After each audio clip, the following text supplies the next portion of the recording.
when thinking of the bitter memories of the Khmer Rough genocide regime. It reminds me of maltreatment, physically and emotionally, against my parents and against me.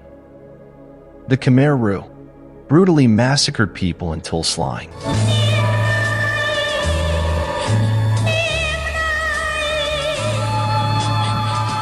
When I came to this place, it makes me remember the bitter history, a lot about my family, especially in the genocide regime of the Khmer Rough. My family life was so bitter. I remember one day when I went to feed the cows. In that evening, the cows got lost. Then I started looking for a cow. At that time, all of my friends left the field and went back home. I still lost my cow but kept looking, and I asked all my friends. They told me that my cow walked into Tuol Sleng. When I went into Tuol Sleng, I was very worried because this hill was a restricted area, the hill of security guards who banned everyone to enter. At that time, I despaired of what to do. Firstly, if the cow got lost, the child leader would arrest me for re-education and criticism. But if I went in, I would face danger as the security forces would arrest me or kill me there by accusing me of being an enemy or a spy. But I could not avoid. So I took adventure by opening wire fence to get in.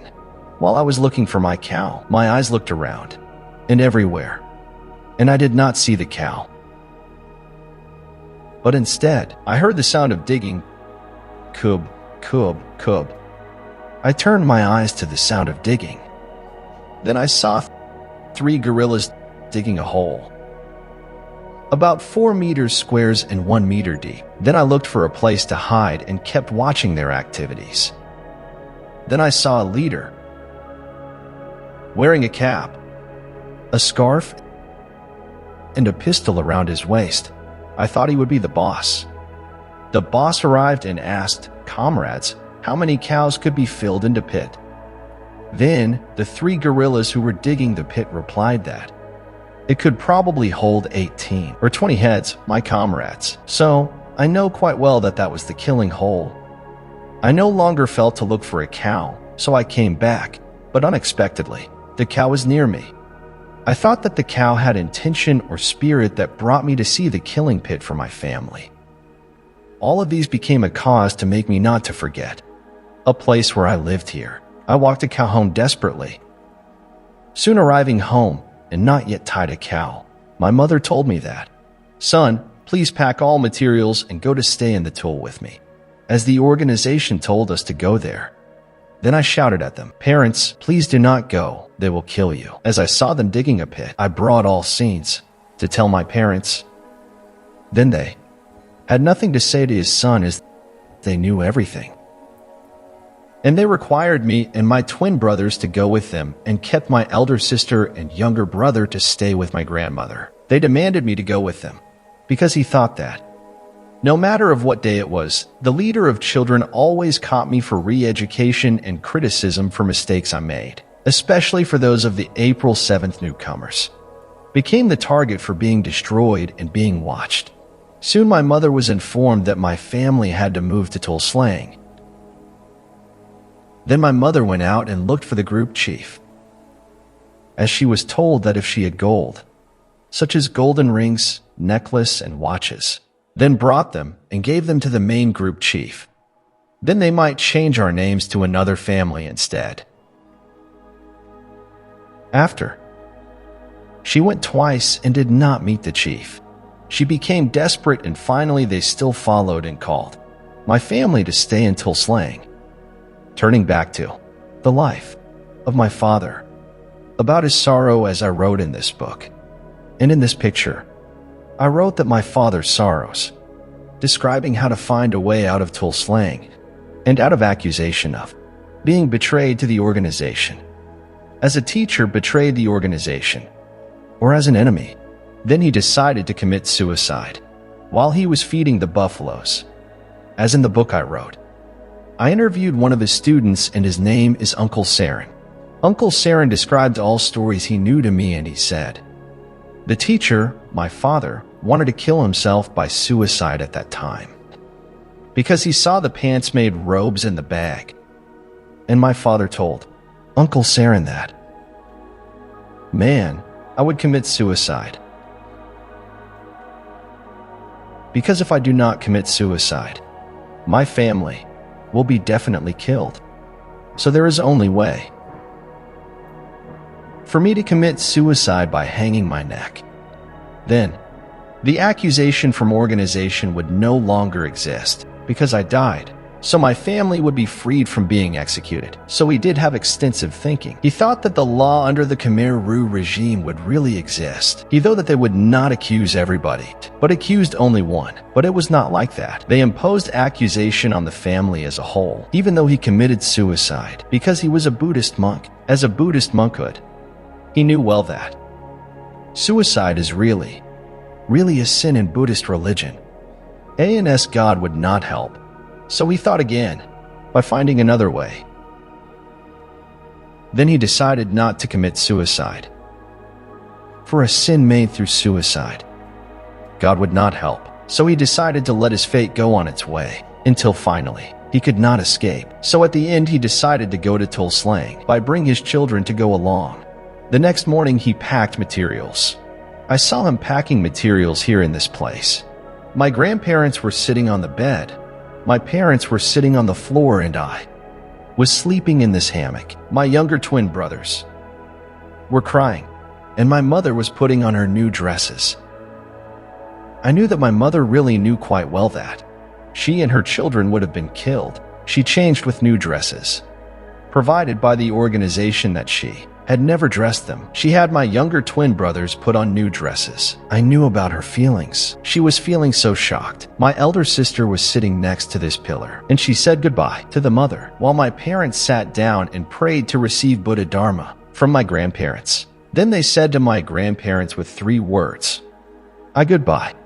At that moment, my mother pulled out a basket and put it on her head, whereas my father carried clothes and scarves.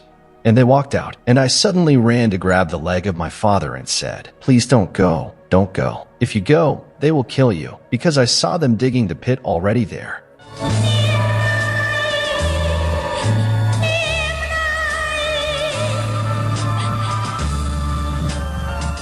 On July 22, 1978, when they brought my parents, the organization called them to live in Tulslang. Finally, they said goodbye to their parents, my grandparents. They sat here, and I also sat near them.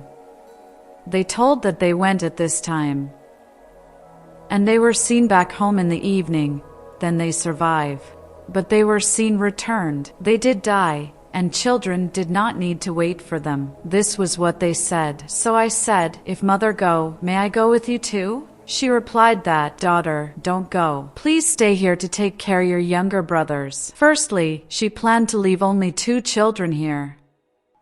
It was me and one of my younger brother. His name was Samith, or called as Ava. Then my younger brother, Mr. Long Vongsamith, or called as Vong, said, "Father, I would not go because that place has big pits. If going there, it was fear of being killed." Then my father discussed with my mother and said, "My dear, be sympathetic to a son. If he is fearful of being killed, don't ask him to go. Let him stay here too." Then they left behind 3 children. I said, "If they bring mother and father for being killed, I want to go too, as I could not live without my parents." And my mother implored me to stay here and to take care of younger brothers, so that the family would survive and continue to live. So I agreed to stay. Then she told her cousin, a brother-in-law, and a son-in-law of my mother's elder brother, who is living in the yacht, a nearby village, to meet her. Then my mother asked me to bring a piece of paper and a pencil to write down and to keep. So I wrote how many weights of bracelets, necklaces, and types of diamonds. She asked me to write them down for remembrance. Then she packed all items, such as gold and diamonds, and gave them to my elder cousin-in-law, Mrs. Sim, living in the yacht village. She asked Mrs. Sim also to keep those with Brother Hong, and said when a country got peace, just return them to my children. Then mother told me when a country became peaceful, you could take the items back from Uncle Hong. And said, you should give your earrings, weight of 3 huns, golden earrings, to the daughter of Mrs. Lei Huan. Because they had only a daughter, she asked me to give earrings to her and to get back the items. Then they walked out and said goodbye to their parents, my grandparents. They all sat together and said goodbye. Then I said to my mother that, Mother, soon you arrive there, please told them that you have older parents. She replied that, I really request them, but if they accept or not I will not know. But I could request them back. I would surely return in this evening. But if you do not see me this evening, don't hope your parents survive. We would surely die. Don't wait for me, and take care of your younger brothers. When my parents was about to leave, and I gave a scarf to my father, and it was a white and blue scarf, and on the edge of the scarf was carved with the name of Chinda. I gave it to him and said, before you leave, Father, please take this scarf. So approximately 3 or 4 days later, I saw my scarf being with another person. She was living next to me, and she was a descendant of Mrs. Njem. I saw her wearing a scarf around her neck. At that time, I was threshing rice around the same place. I was asked to thresh rice along with others. The rice punching mortars were there and under my house. There were rice punching mortar and rice stalks on my house as they kept for the collective use. During that Pol Pot regime, when I was punching rice, the others said to Ms. Ka that your scarf is so nice. Then they pulled out and opened the scarf. They all watched the scarf, as such a new scarf was seldom available. I did not remember who gave it to me, as it was with small white and blue squares. So they opened a scarf and looked around. Then it was surprising that they saw a scarf being embroidered with letters. They said this scarf was embroidered. They kept looking at the letters and said, look like French letters. We cannot read them. They talked to each other. Then I brought it for a look. I said, this scarf is embroidered with my name on it. So soon I said this, I was feeling fearful, feared of being watched. After said so, I did not say any longer. If I keep talking about it, I was afraid they would know about my parents. And Miss Ka also did not dare to say anything. She kept quiet. I was so scared and not talking anymore, but kept it in mind. When I arrived home, I told my grandmother that my mother would have been killed because I saw a scarf. The scarf is wearing on the neck. There were Miss Ka, Miss Khan, and some others. I do not remember their names all. They were assigned as model children. They were asked to guard that hill. Those children were assigned to watch the road to that hill, and kept watching and to ban anyone to enter the hill, as they were afraid that someone would know about that hill. These children might probably guarded that road. I didn't know if my father gave to her, or when my father was brought for being killed, and that child found a scarf. According to my thought, I suspected, but I did not ask her as of today. I wanted to meet that lady and asked about how she got a scarf, but I have not dared to ask.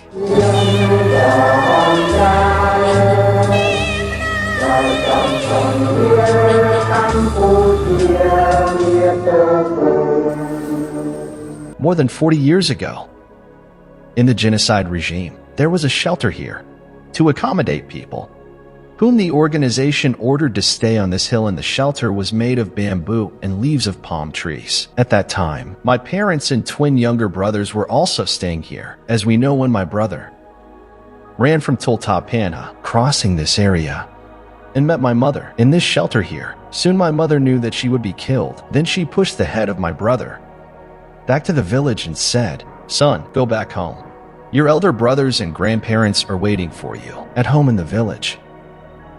At that time, my brother sneaked out. My mother told him that, son, when you go out, you must be careful. If the guerrillas find you, then they will kill you.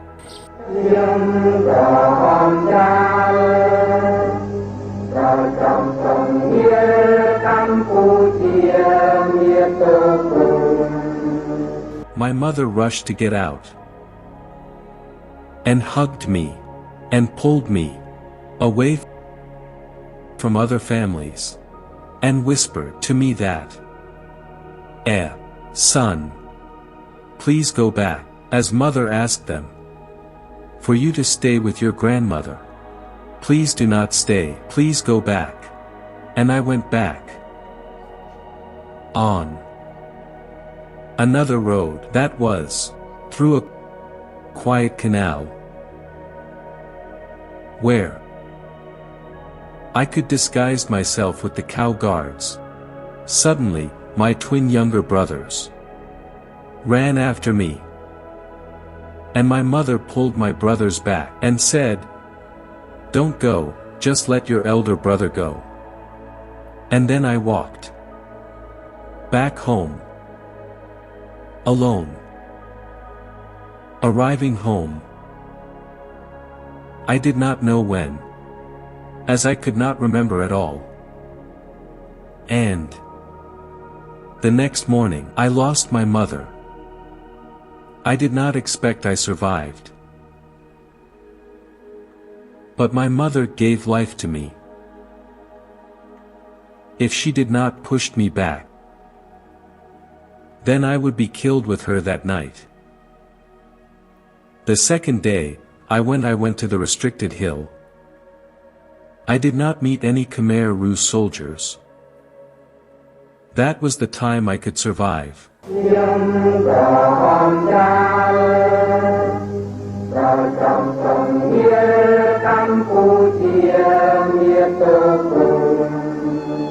And my father continuously said, if I was killed, you should not take revenge, because it would be my past karma. So, please let it be ended with me. And if you take revenge, then the karma would be passed on to the next generation endlessly. So his last words before his death were made on July 22nd, 1978. Therefore, the story that I would never forget in my life was the digging of the pit that I saw with my own eyes. If I did not see that pit digging, probably I would go with them without bargaining. And at that time, my life would not exist either. My life was over by that time. Soon they have been gone. I became an orphan, living with my elder sister, my younger brother, and my grandparents.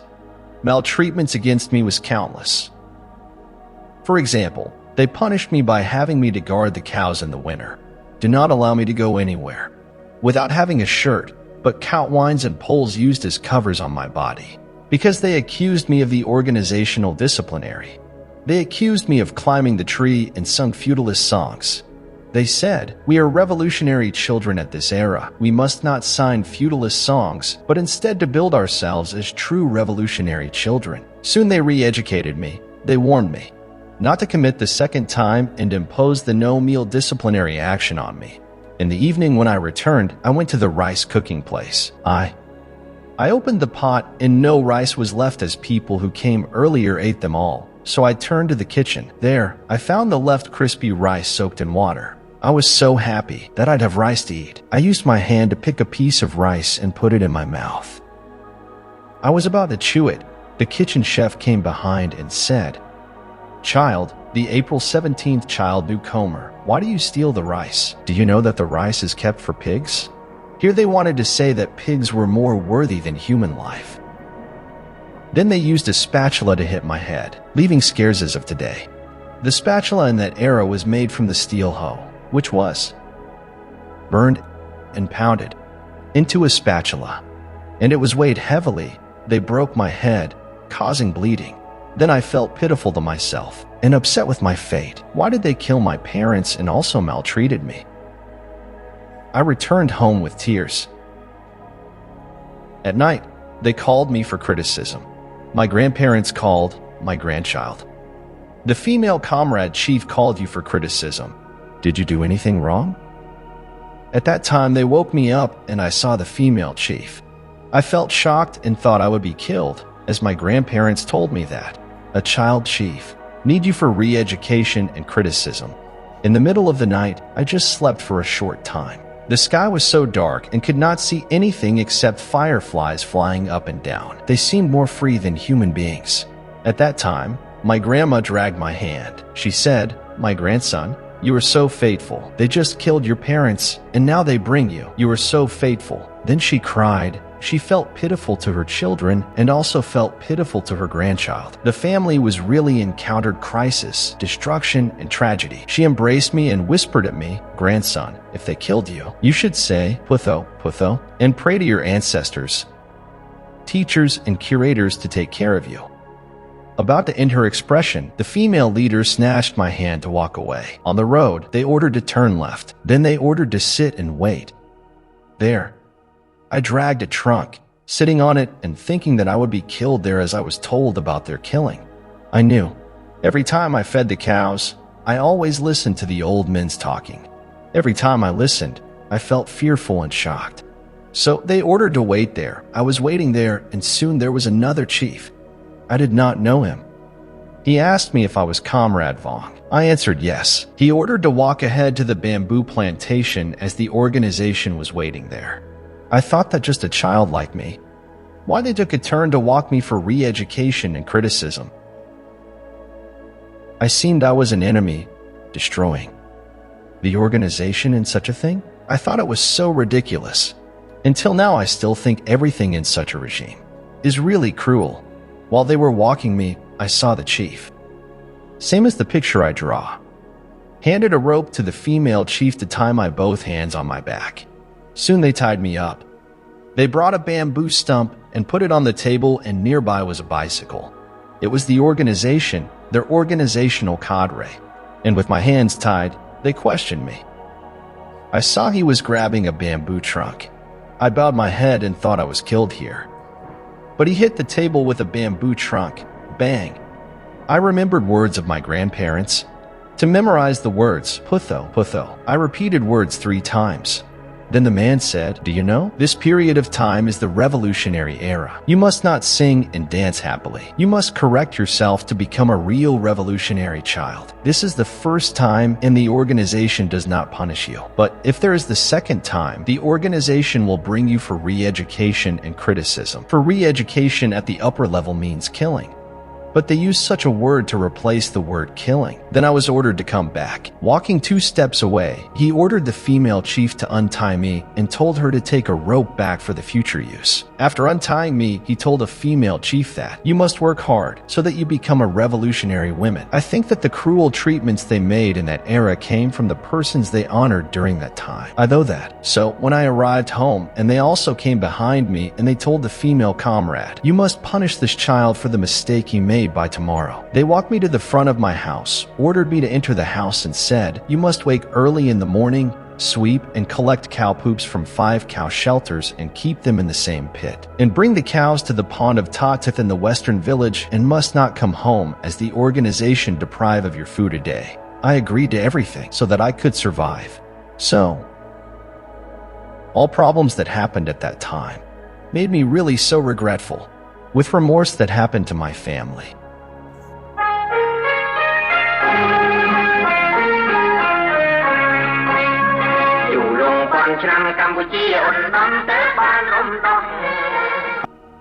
What I wrote about this story, well, made me remember of the bitter past of my family that used to have experienced throughout the Khmer Rough regime when they maltreated us physically and mentally, the waves and storms of life that fell on my family as well as other families and villagers in my village. At the same time, I had written this book to dedicate to their soul, to my parents, brothers and sisters, who were brutally massacred by the Khmer Rough in Tul Slang. It was a scene at the nighttime when my parents had not been brought death. I wrote that, the gorilla king of the hell. I wrote these in my book. I wrote one gorilla, one king of the hell. It means when they came to detect us, that gorilla always stood by that pillar.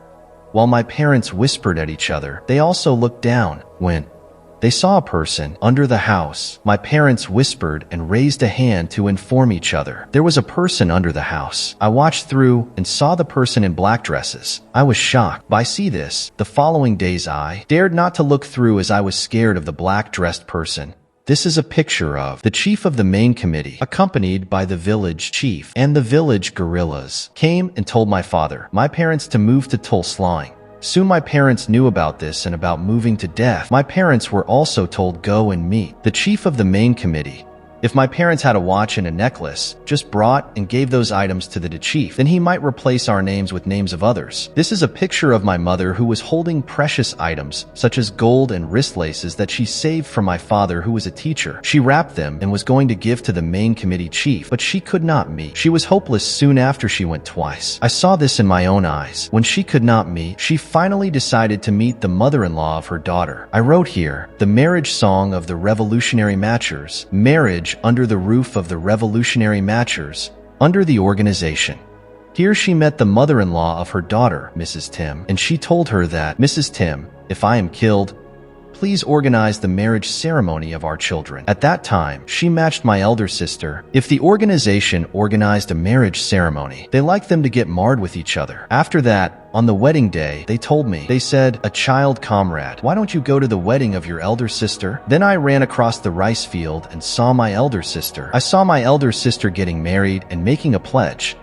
My elder sister looked at me with tears. After wedding pledge, they organized a dinner party. That dinner party was being served with porridge and the smelly fermented fishes as I looked from the distance. That was what a solemn wedding party under the Khmer Rough regime. And at that time, I was standing and watching from the distance where the cadres were chasing the children like me away. They said, go out, the April 17th child. What are you looking for? Go away, a newcomer. Under that regime, they terribly committed discrimination against the April 17th people. Even though I and my young brother, while we were feeding the cows, they never let us get together. They separated us. One new child comer was to be associated with 3 or 4 local children. Newcomers could not be allowed to stay together. Once in a while, we met once with an elder sister, a younger brother in the rice field, but we were watched and shouted at us that a Phnom Penh person, a stupid newcomer and so on. They really looked down at us. Did discrimination. Local persons against newcomers. In fact, soon we arrived earlier. There was non-discrimination. All children liked and treated each other as villagers in one village. But later, the Khmer Rough cadres transformed children with the ideology. They trained those children to discriminate newcomers, to censor newcomers, because they said newcomers were feudalist persons, not to associate with them. So, this problem, later on, the time was approximately from the time he died on the 1 year of his death anniversary, from July 22, 1978 to July 22, 1979, 1 year of their death anniversary, 1 year anniversary of the death of my parents, elder and younger brothers. At that time I dreamed. The dream in this place, I want to say dream spirits. Dream spirits means I myself dreamed about my parents. Were living in the Western Hill. There was a shelter. They were talking to each other. My father was sitting on the bed. There was a stove and I saw dry fishes. But they were wearing new black dresses. It was strange as to see my mother having curly hair with blood stained on her face, arms and hair, full of dry blood stains, and talking to each other about something. So, brought the dreams and told them to my elder sister, and sister said it was correct. When they killed our mother, they threw a grenade to kill her in the pit. And at that time, killing was seen by a palm tree climber. He told us about it. After we asked him about how she was killed, so that her children would know, and wrote a book about it. So, when we asked him, a palm tree climber said, my mother was walked by the Khmer Rough gorilla. They bolted her face. When walking my mother to the rim of the pit, the gorilla ordered my mother to kneel down. They were preparing to tie her hands against her back because they knew that my mother had enough strength to counterattack. Probably it came to an end of her life. She had beared so many sufferings for long. So, at that time she had to counterattack, although how they would kill her at last. When she bowed her head, she dragged one gorilla armed with a rifle with her, dragged into the pit. When fell down into the pit, another gorilla killer saw and ran away to the shelter to inform one of their leaders. This is an image we drew in the dream, and based on the climber's elaboration, she dragged one gorilla with her. The another gorilla had no idea on what to do. So, he did nothing, but ran to the shelter and informed his leader that a female comrade we walked for killing dragged one comrade into the pit. Then, his leader ran along with that guerrilla. There were 2 grenades around his waist. Soon arriving, he looked into the pit. Then he walked back about 2 meters from the pit, and he threw 1 grenade into the pit. Throwing the first grenade, they heard voice, "Oi." It was sound of a woman, heard by a palm tree climber. And he recognized her as my mother, because he knew her. When hearing, "Oi, oi," then the 2 guerrillas looked into the pit and pulled the second grenade and threw it into the pit. The explosion shook the hill and chased birds to fly and surprising around, and the voices "Oi" disappeared. So, it means that my mother at that time could not hold her anger and thought if she died, they would die together. So, with other scenes he had seen included children whom they mostly were killed with bayonets or smashed their heads against the palm trees. Whereas my father, they might probably brought to death in another place, kill with a palm tree knife. They killed by different means. This is the story that I had seen, and this image is about when a country was liberated. After the Liberation Day, I went to the hill. When arriving there, I saw people digging the pits to find gold, golden rings, and precious items. I saw skeletons scattered around. I did not know who dug the pits for gold. This is the problem, and I wrote that. Waiting corpses, as I thought that those skeletons could be skeletons of my parents. These are some stories I wrote in my book. This is the time when we, at this end, I wrote that conscription for the last killing. Conscription for the last killing means that most people in my commune were conscripted except few villages, was carried out in Orang. No one knew how they were killed. And finally, there were seen the liberated army. The Vietnamese army entered. So, I ran separately same as others, and some were shot down on the road.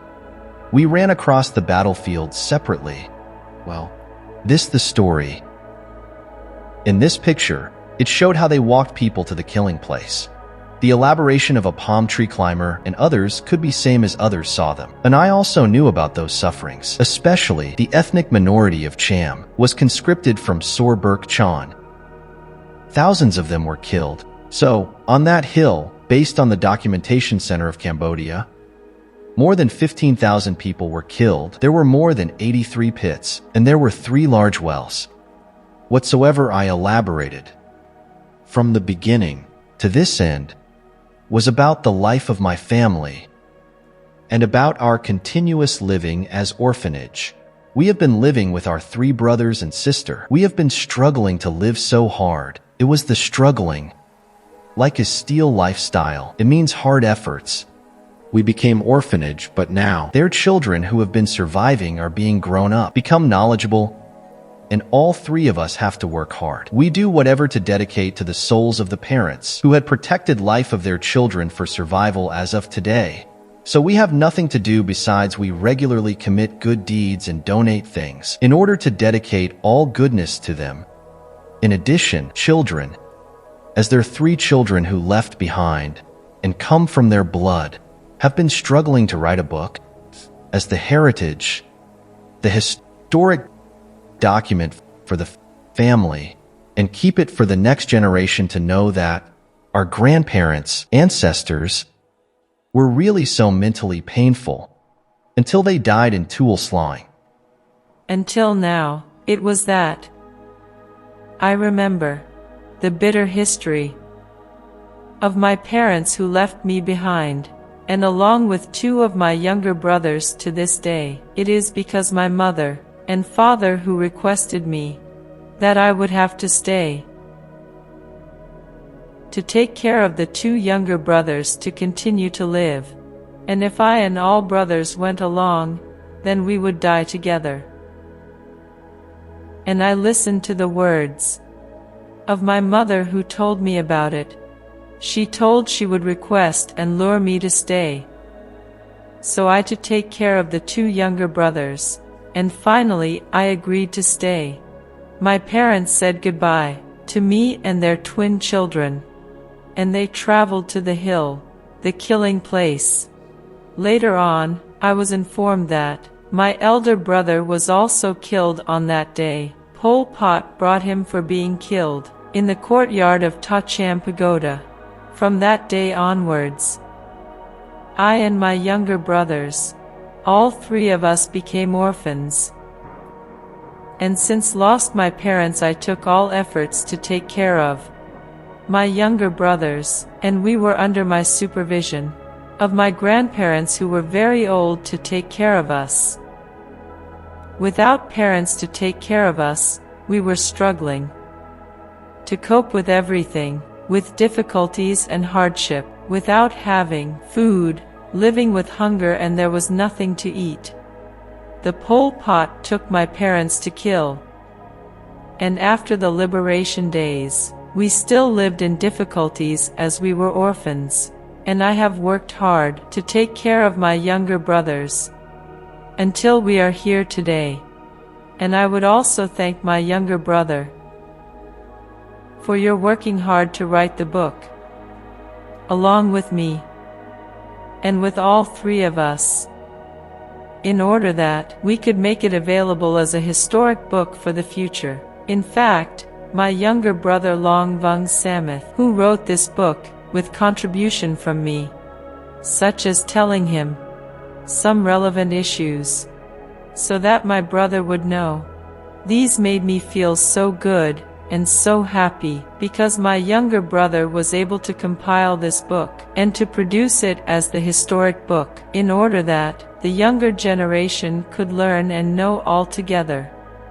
That place was a historic killing place. I feel that I would like to appeal to people who are living in that village, who have the pits and wells on your lands. Please kindly help leave marks to keep them for, and in the future we could build a memorial hall to pay gratitude to people who were killed in that place, and appeal to local authority to help pay the way, so that we do something to pay respect people whom were killed, the same as we do in Chung Ek, until Sling Princeton and so on.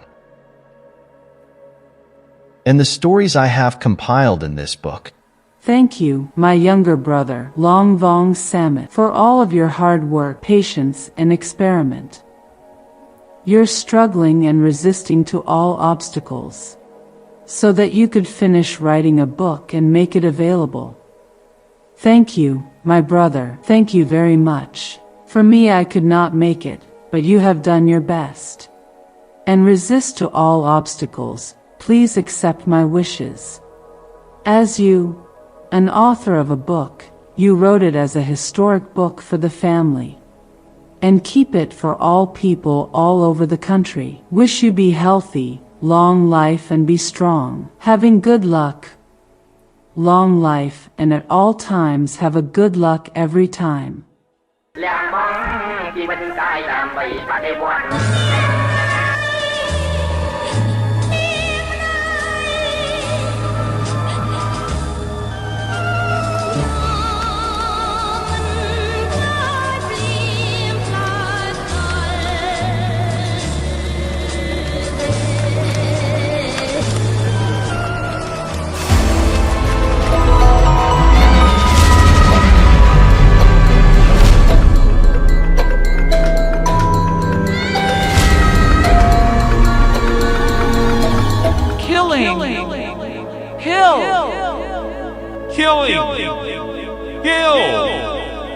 Killing Hill is a hill that the author has given a nickname to it. The actual location is in Prey Veng province. The people there call it as Tul Slying. The book on Killing Hill is a true story that reveal author's will. It is a historic story describing the cries and souls, along with sufferings of the victims who lost more than tens of thousands of their lives, emerging from pits and wells, crossing the waves and storms of lives that turned into tragedy of so many Khmer families who swam across the field of the numerous deaths, were innocent people who had been tortured, separated and isolated to death in Tul Slying. The book emerges from the wonderful handwriting of an orphan survivor from the whole family life hunting during the Khmer Rough genocide regime, and it is Mr. Long Vongsamith